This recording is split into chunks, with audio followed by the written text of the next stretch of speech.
G'day, welcome back. I'm under the bonnet of the Celica because today I want to talk about cold air intakes. Why? Because later on I'm going to be making and installing a cold air intake out of these materials right here. Now, before all the naysayers jump on the comments and say, oh, you can't make, well, why can't you make a cold air intake out of PVC? This stuff is rated for high water pressure, so if it can't hold air, there's something wrong here. And the bottom line is, the way it's going to be set up, it doesn't matter if it leaks and sucks in extra air anyway. So, what is a cold air intake? Now, we've all seen those YouTube videos where some guy jumps on eBay and buys himself a cold air intake kit, which basically consists of about a foot of aluminium or silicon pipe, a silicon joiner, a couple of hose clamps, and a pod filter. The pod filter which sits pretty much where this airbox would sit. And that's it. It's open to the engine bay, which when the car's running, well, there's an engine, there's a transmission, there's exhaust, there's a radiator, all creating heat. And make that even worse, when the radiator fan kicks in, it pulls air through the radiator. Cold air from outside pulls it through the radiator and disperses and dissipates hot air into the engine bay in pretty much this area here, straight onto the filter. So not really a cold air intake, is it? You know, at best it could be described as a high flow intake. So what's the difference? Why won't that work? Well, you'll get a small gain in performance, maybe, but that's about it, because engines like to breathe cold air. They don't like hot air. If you feed hot air into an engine, the fuel vaporizes. When you feed cold air in, the fuel atomizes, which gives a cleaner, hotter burn. Now, people will argue and say, well, petrol, gasoline, whatever you call it, it's not the liquid that burns, it's the vapors that's flammable. But here's the thing, get yourself one of those spray bottles, put some fuel in it, spray it out, and hold a lighter in front of it. I'll guarantee you it will ignite. In principle, that's pretty much how flamethrowers work. It shoots out a fine stream of fuel, and there's an ignition source, so you instantly end up with a stream of fire. Basis. Let's talk about some facts. As I said, fact. Engines like to breathe cold air. Fact. This is the original air chute from this car that sits down here, and before I closed up the end of it, that sat just down here behind the headlight.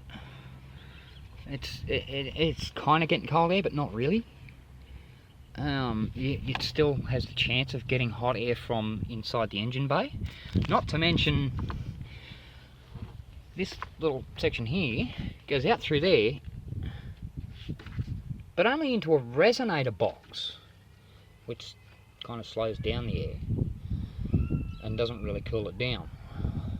So they're trying, but they didn't do too well. That is my daily driver. It's a 2000 year model Toyota Avalon in Australia. Everywhere else in the world, this is a 96 Avalon. Long story, not getting into that now, look it up.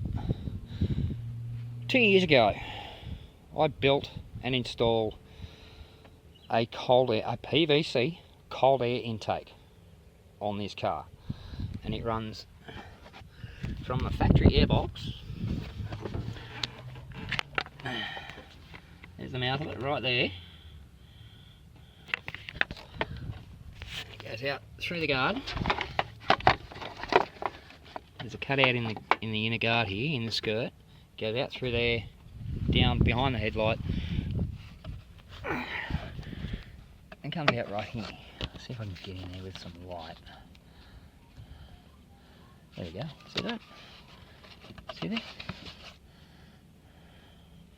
You can see straight up into the intake there. That is the cold air intake tube. That runs straight into the airbox, which feeds the engine. Now tell me, that's not getting cold air. Couple more facts. As I said, I installed this 2 years ago, and literally the next day I drove from here in Warwick to Sydney, which is about 800 kilometres, and did a little bit of running around in Sydney, then drove back. I towed a trailer down, this trailer over here, about 250 kilos, filled it up, and then towed it back. So I was towing uphill over half a tonne, and my fuel consumption dropped. Before I left here on that trip, the long-term average fuel consumption was sitting right about 20. When I returned from that trip, it was down to 16 litres per 100 kilometres. That's a significant difference in a matter of a week and a half. Yes, country driving, highway driving, yep, that'll definitely lower it. But that's, as I said, that's quite a big difference.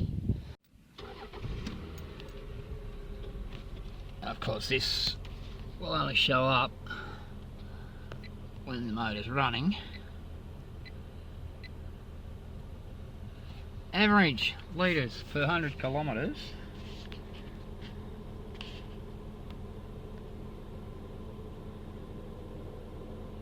Now 11.6. Now, yes, as I said, in the previous 2 and a bit years, I've done a significant amount of country Ks as opposed to the previous 15 years of mostly city driving. But that is a significant difference. You can't do that on just country versus city driving alone. And that is, it's, as far as I know, never been cleared because, well, unless someone knows otherwise, it can't be cleared on Toyota. So that's in the whole life of the car. So that's why this little toy is now getting a PVC. Yes, I said PVC. There's the materials. That and a few metal straps to hold it in place. That's all there is to this project. To create a cold air intake for this little toy.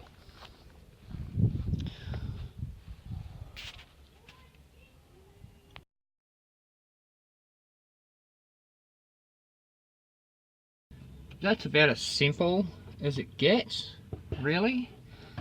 Essentially, apart from mounting points and that little bit of tube on the end and cutting that hole over there, that's pretty much all there is to it.